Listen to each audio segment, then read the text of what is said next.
इसकी माँ का ये तो मेरा बॉयफ्रेंड है। बॉयफ्रेंड पति है ये मेरा। ले फोन लगा इसको। ये अच्छा लगेगा करण में।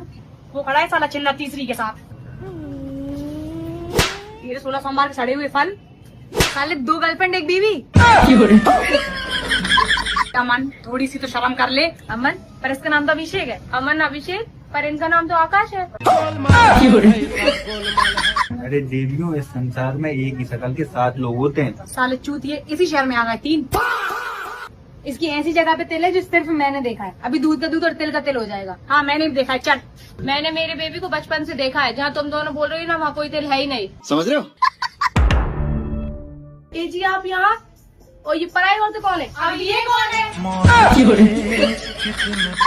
हमें धोखा दे रहा था। अब दे रहा है अंदर।